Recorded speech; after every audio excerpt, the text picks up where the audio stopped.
द्वारिका में भगवान श्री कृष्ण माता रुक्मिणी जी के साथ में रहते हैं साहब। बड़ा सुंदर भाव है भगवान का।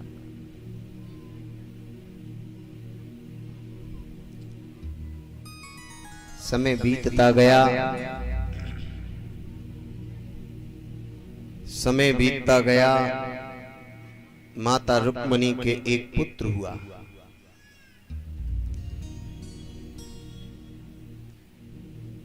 नाम प्रद्युम्न हुआ।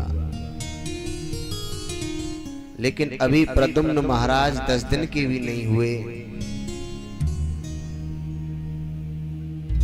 10 दिन के प्रद्युम्न महाराज को एक सम्रासुर नाम का राक्षस था।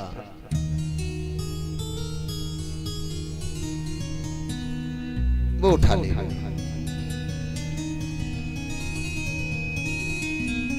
प्रद्युम्न महाराज जो रुक्मिणी के पहले पुत्र हुए, उन्हें सम्रासुर उठा ले गया।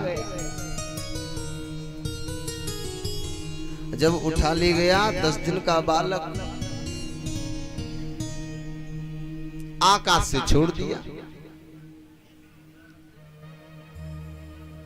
अब आकाश से छोड़ दिया तो एक सरोवर में और मछली मुंह फाड़ रही थी।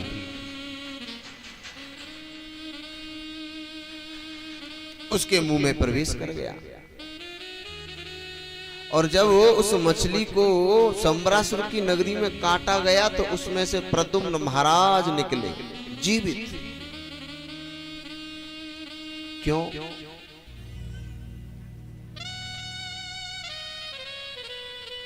क्योंकि परमात्मा के नाते जब तक मौत का बुलावा नहीं आया है तब तक कुछ नहीं हो सकता। आपने कई बार ऐसा देखा होगा,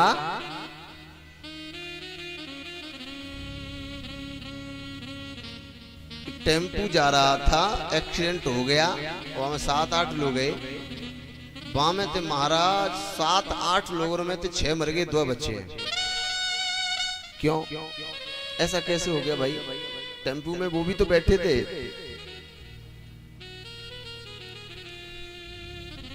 जब तक ठाकुर जी के यहाँ से मौत का बुलावा नहीं आएगा तब तक यहाँ से कोई प्राणी जाने वाला नहीं है।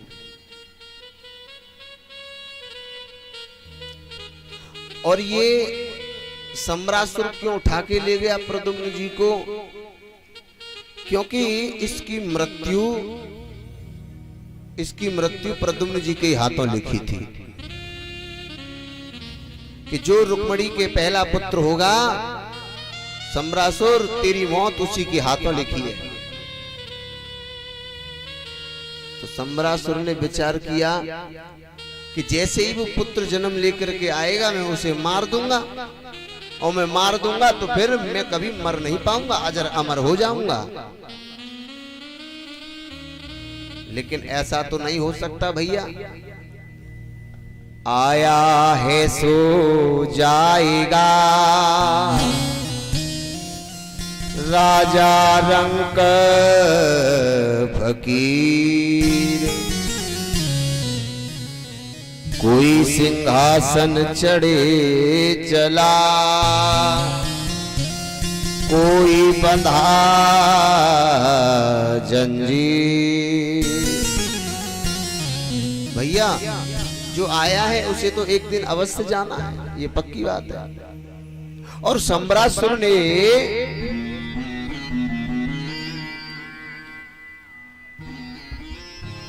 सम्रासुर को मालूम है कि मेरी मृत्यु उसके हाथों लिखी है। एक बात बताएं, जिसकी मृत्यु जिस जगह और जिसके हाथों निर्धारित होगी, निश्चित होगी, वो तो ठीक उसी प्रकार होगी। जरासंध का वध भगवान श्री कृष्ण ने नहीं किया। चाहते तो वो मार सकते थे, लेकिन नहीं, जरासंध की मृत्यु होगी भीम के हाथों।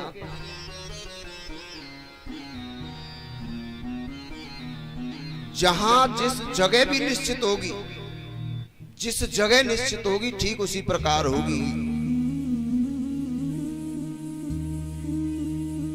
किसी को मालूम पड़ जाए कि मेरी मृत्यु गंगा जी पर होने वाली है और वो जीवन में कभी ना जाए गंगा जी, लेकिन ऐसा अवसर, ऐसा मौका, ऐसा समय बन जाएगा कि उसे गंगा जी पर पहुंचना पड़ेगा। एक पंडित जी थे और उन्हें मालूम पड़ गया कि मेरी मृत्यु गंगा जी पर होगी और वो गंगा जी के किनारे रहते थे। तो पंडित जी ने विचार करियो कि मेरी मृत्यु जब आवे तब तक भैया जाते किनारों कर लियो। पंडित जी अपनी पंडितानी को लेकर के और मेरे भगवत प्रेमियों बहुत दूर चले गए और एक राजा के यहाँ नौकरी करने लगे। ध्यान से सुनना मैया जी, ओ मैया, समझ में आ रहा है ना क्या कह रहा हूं?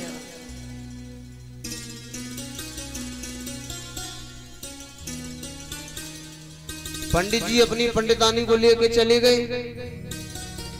अब एक राजा के नौकरी करने लगे। बाकी महाराज कोई पुत्र नहीं हुआ, 12 साल हो गई, पुत्र नहीं हुआ। पंडित जी के जाते ही और उसके यहाँ एक पुत्र हुआ, बड़ा सुंदर पुत्र। जब पुत्र हो गया, अब वो पुत्र अपने माता पिता के साथ नहीं रहता है, पंडित जी के साथ रहता है। पंडित जी के साथ भोजन करता है, पंडित जी के साथ ही घूमने जाता है। एक दिन उस पुत्र ने और अपने पिताजी से कहा, पिताजी मेरा मन कर रहा है कि मैं गंगा जी नहाया हूं, मेरा मन कर रहा है मैं गंगा स्नान को चलो जाऊं। राजा साहब, राजा ने कही कोई दिक्कत नहीं है, चले जाओ। कि नहीं, मैं पंडित जी को साथ में लेकर के जाऊंगा,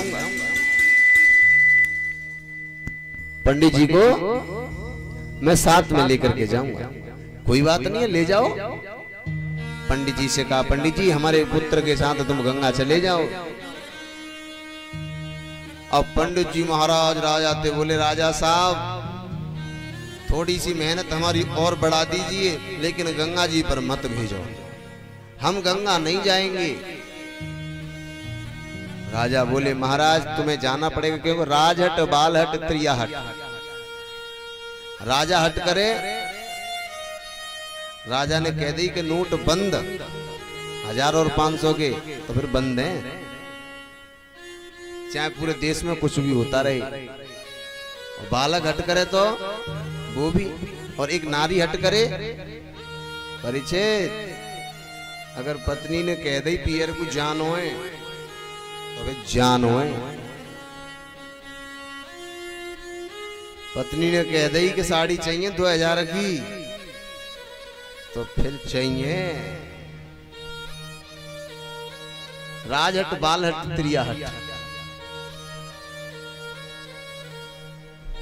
सती ने भी तो कहा था मैं जाऊंगी पीहर को, भोले बाबा बार बार मने कर रहे हैं, लेकिन सती नहीं मानी।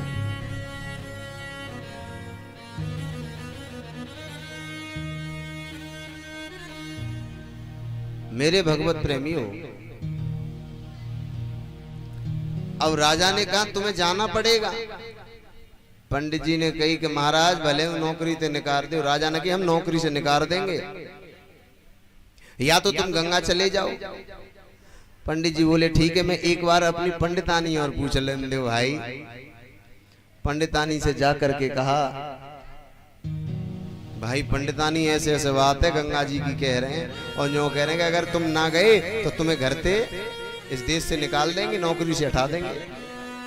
पंडितानी बोली अरे पंडित जी तुम तो बाबरी है गए हो, और रात गई बात गई, अब तुम गंगा स्नान कर आओ। और ज्यादा हो तो वो बालक गंगा स्नान की बोल रहा है तो तुम गंगा में घुसी हुई मत। भाई छुरा दे कहती है वो नहा ले, तुम जाइयो ही मत गंगा जी में, ठीक है। अब महाराज वो बच्चे के साथ में पंडित जी चले गए। अब गंगा जी पे पहुंचे, बालक बोलो कि पंडित जी मैं तो तुम्हारे संग ही नहाऊंगा भैया, तुम्हारे संग ही स्नान करूंगा।